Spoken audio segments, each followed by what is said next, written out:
As the moon rises over the city, neon lights flicker to life, casting an eerie glow on the towering skyscrapers and the rain-soaked pavement. An ambulance passes by, bathing the street in crimson cerulean light only briefly.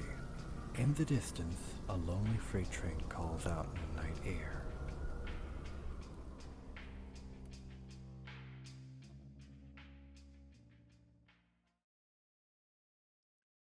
Evening, late-night listeners, and welcome to the inaugural episode of Vancouver Nights, a chronicle set in the rain and gloom of Vancouver, British Columbia.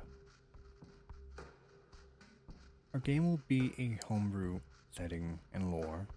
It is a combined Splat Chronicle rather than a single Splat, and it'll be using rules and lore from Vampire 5th Edition, Werewolf 20th Anniversary, and most of the modules from Chronicles of Darkness.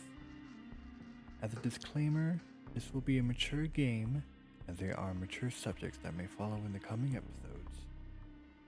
Joining me as my cast, Ariana, Bella, Daniela, David, Davis, and Marcus.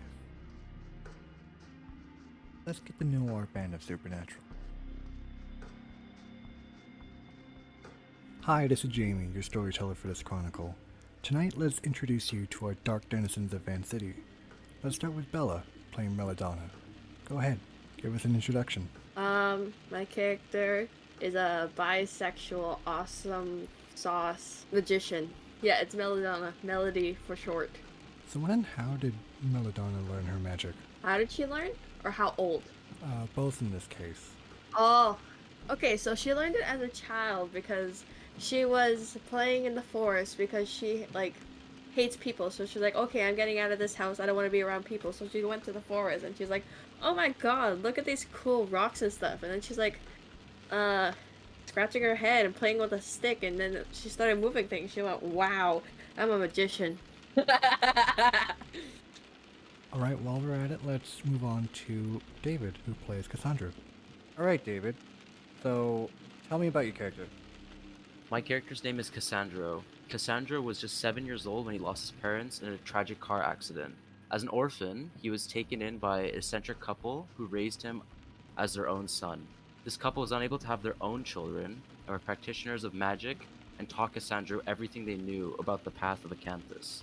Cassandro quickly showed a natural talent for magic, and his parents were delighted to have found their heir to their legacy. They taught him how to use powers to see glimpses of the future, and soon he was being able to use his abilities to earn money as a fortune teller. As Cassandro grew older, he became more and more interested in the world of magic. He was fascinated by the various factions and organizations that existed within the magical community, and he longed to be a part of something bigger than himself. Eventually, Cassandro learned of the Free Council, a secret organization of mages dedicated to lifting the veil and revealing the truth of magic to the world. He was drawn to their cause and eagerly sought out to be a member of the council. Through the Free Council, Cassandro also delivered the Blank Badges, a branch of the council dedicated to fighting against servants of the lie. He felt a strong connection to this group and was determined to do everything in his power to help them in their fight. Now at 22 years old, Cassandro uses his abilities as a fortune teller to make a living, but his true passion lies in the world of magic and to fight against the lie. Alright.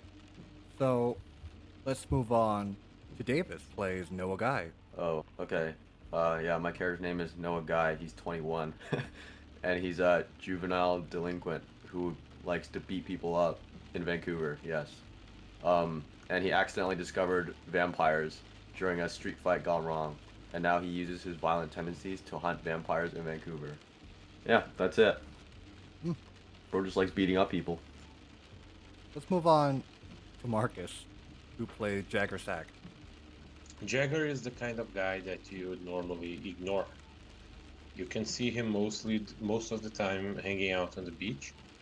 He just likes to spend some time over there, and people know him around, know who he is, but the only way they actually get a hold of him is to try to find him personally all around. Jagger is not an actually good-looking guy, even though his body shape is not. He doesn't have many undesirable characteristics. His face is quite hideous for most people. He's not exactly ugly. It just feels weird to look at him most of the time. He has sunk eyes on his face, what makes him look tired all the time. He has a very square and large jaw, and he always looks like he's showing some teeth on a creep smile, even when he's not smiling for actually smiling.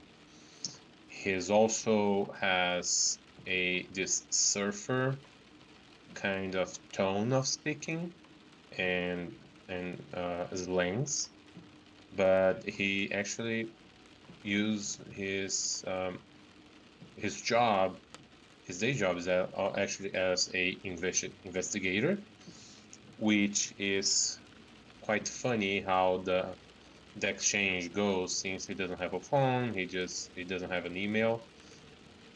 People just tell about him. He gets some cases, he deal with some cases, and then he goes back to hanging out on the beach.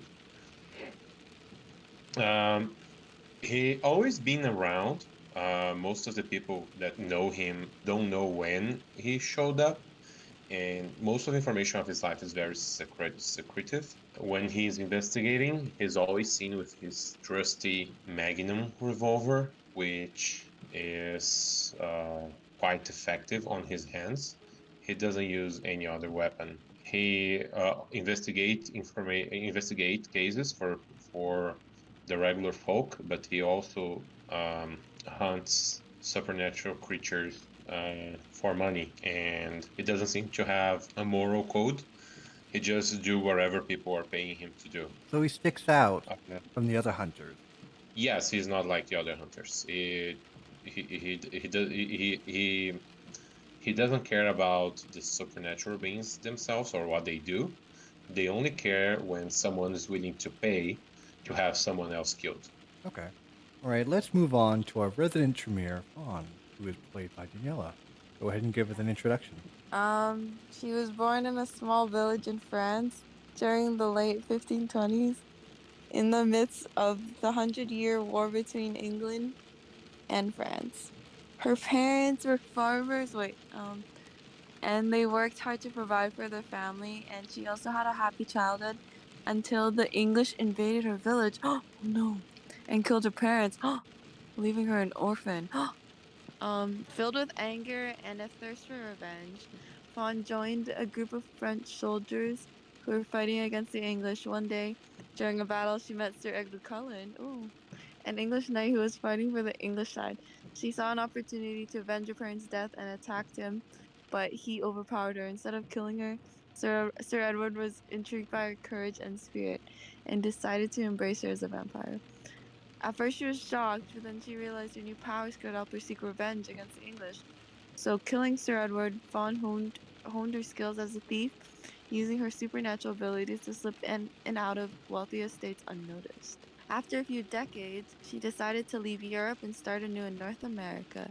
She settled in a bustling city and began to make a name for herself as a socialite, attending exclusive events, rubbing shoulders with the elite. Her charm and wit made her a popular figure in high society, and she quickly became a fixture on the social scene. Nice. Let's introduce everyone's favorite Malkavian. So her name is Katerina, and she's played by none other than Ariana. Go ahead, introduce us. Okay. So Katerina was born in the UK in a small village to a wealthy family.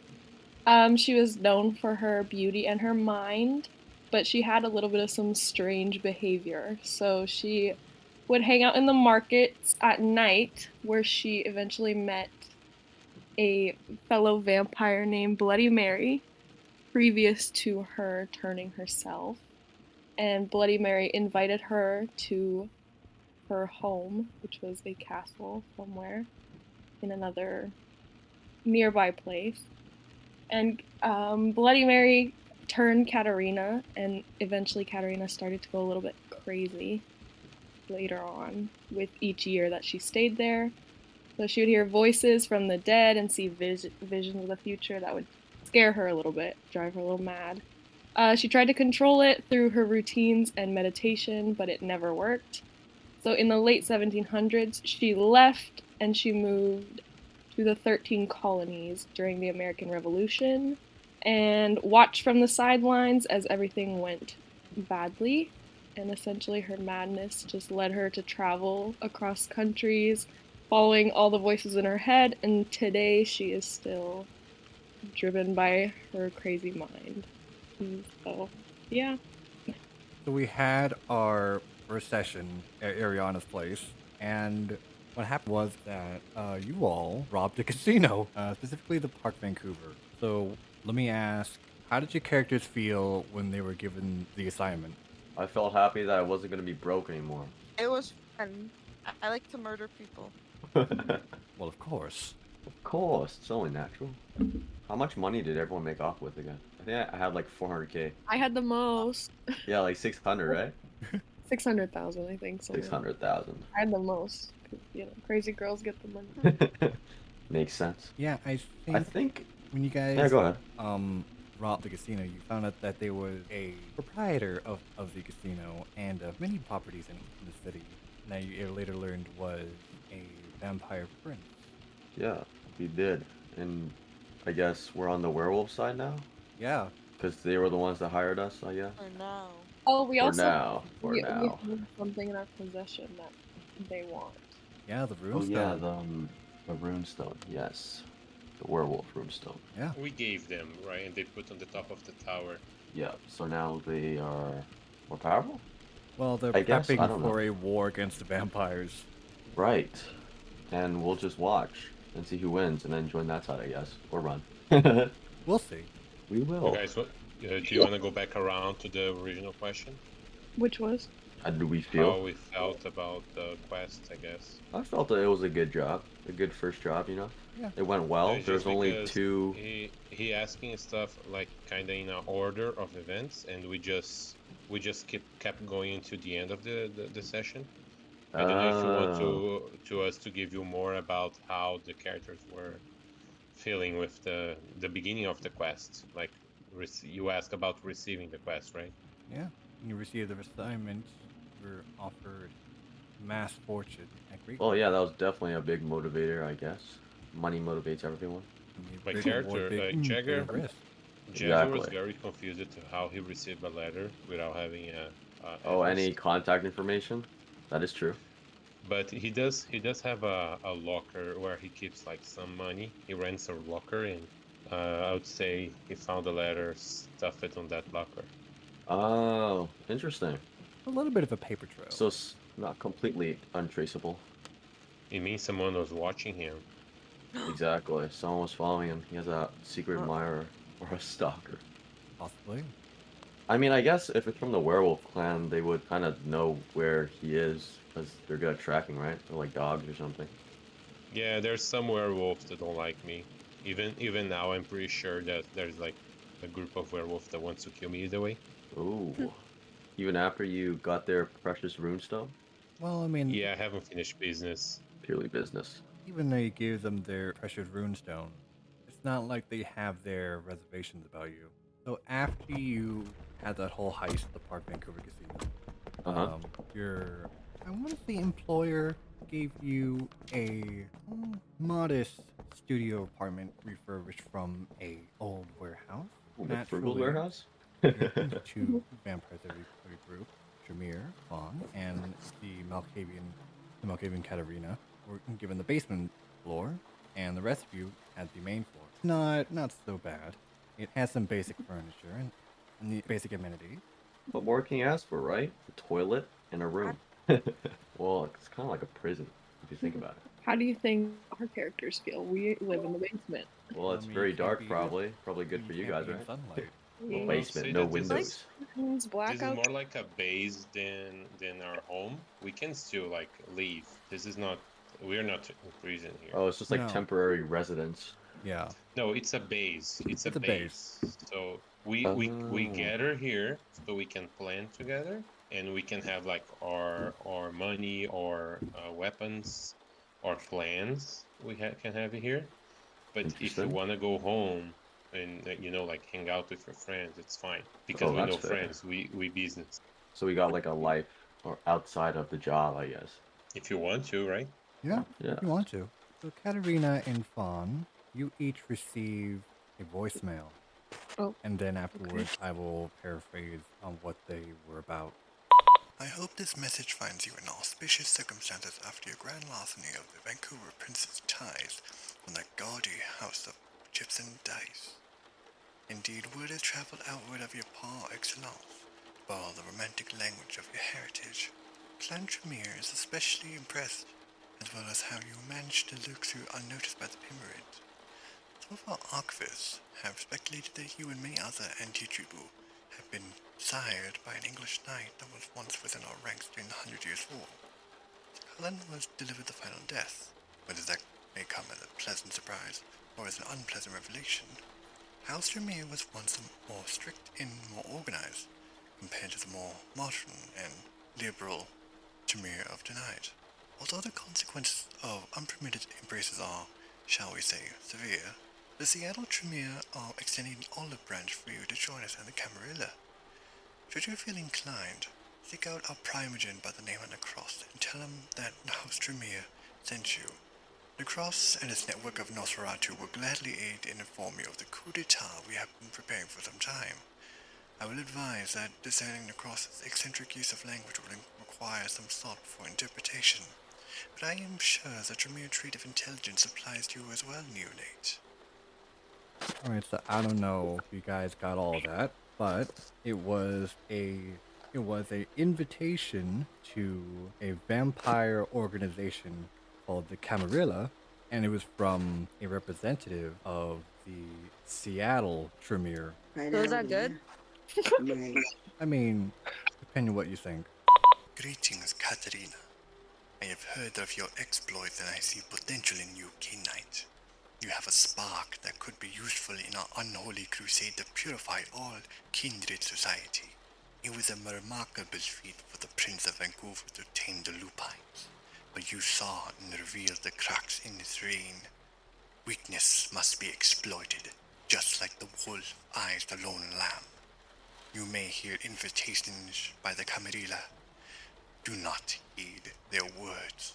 They have stunted our kind and are leading us into Gehenna, our doom.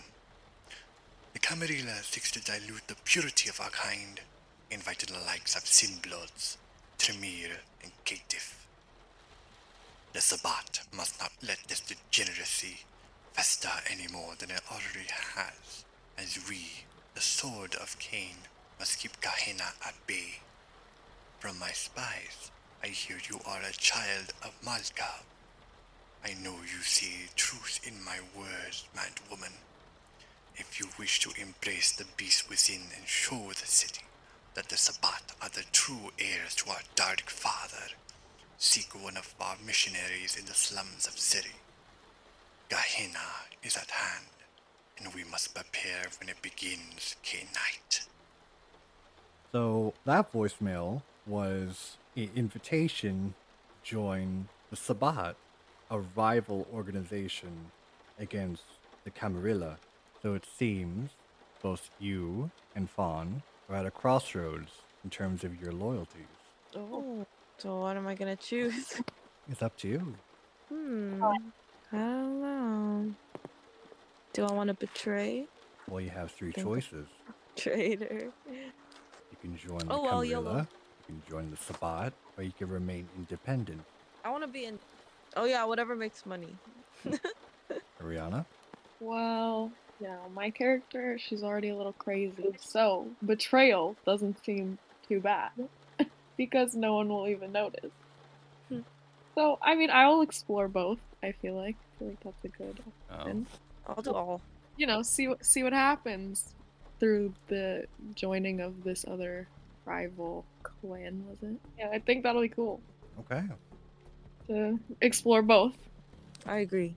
So, we have introduced our characters, and we will continue this adventure in the next session.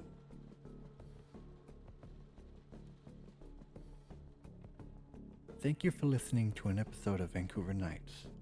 If you enjoyed this podcast, please support us by following our SoundCloud and subscribe to our YouTube channel. See you soon, and remember, tread carefully in the night.